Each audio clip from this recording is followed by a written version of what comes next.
esophageal. And so I fight with my doctor, then fight with my insurance so that I can get routine endoscopies. I've never had anything show up, but I don't want to be surprised. So you fight. And I will tell people that fight for yourself and go on cancer.org. There's a whole type in screenings and it will show you all the guidelines. It shows you if there is high risk, when you should do it, if it's average risk, and it shows you all. And these are scientific, what the medical society is saying you should do. So you're not over screening. That's not what we're looking for, but like the simplicity of that. And like, guys, don't be so tough. Like, breast cancer is a thing. I have 4 guy friends, 1 who passed away, but 3 others who are still with us who have had male breast cancer. That is high odds for something that isn't normally diagnosed, but you're not too masculine to get breast cancer.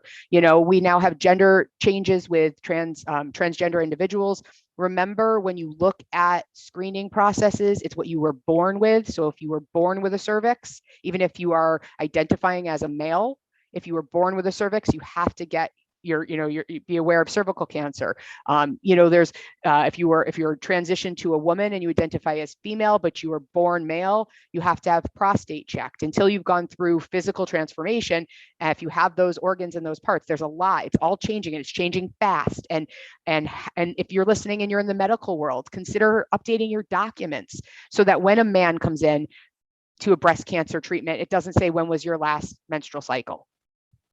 Because he probably or mammogram, right? Yeah, so like, think about changing, instead of, the he and she words, to have all of the gender pronouns. Think about these things because this is the future and we're getting there. As ACS, we're getting there, but as a globe, we need to do it too, because communities are afraid to come get screened. Certain people are afraid to even go to doctor's appointments because of how they'll be judged or how they'll be mistreated or miscalled. So just, it's a huge conversation, Liza. Not all ACS specific, but it's important. And thank you for bringing up screenings because COVID really slowed down screenings, which makes sense, but it's not good. And we're seeing spikes in cancer now. So please go get screened. Please, please, please. Right. And, and gender and trans are not political situations in this conversation. They are, if you are in this situation by your choice, it doesn't matter what I think, what you think, what your doctor thinks. They want to make sure that that piece of your physical body is not going to have a problem that will kill you. Could we, you've gone through all this to decide who you are, get checked. And that's true of non-trans people and non, everything. It's not everything, obviously, but just every label that we have doesn't matter because cancer doesn't care.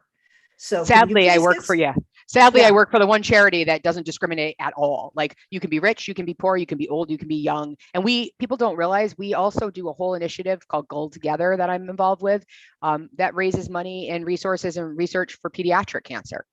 Yes, like, people think we're just grown-up cancer. It's like, nope.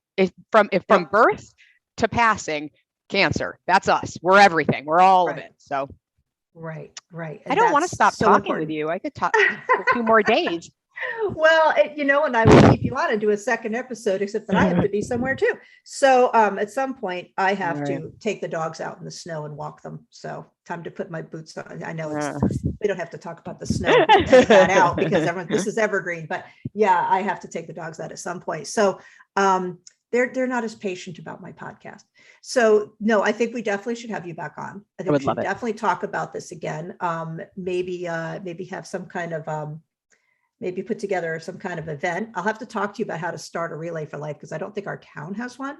Yeah, we've got lots of opportunities. I'd love to come back sometime and talk. I'd love to talk marketing. I'd love to talk about like those really the quintessential bad campaigns, or what I mean? Like, just some of the fun of marketing, like that marketing all the things people you shouldn't love. Do. Yeah. Or like how you just said, art advertising is everywhere. I actually moved to the woods so that I could drive down a road without billboards in my face the whole time. Yeah.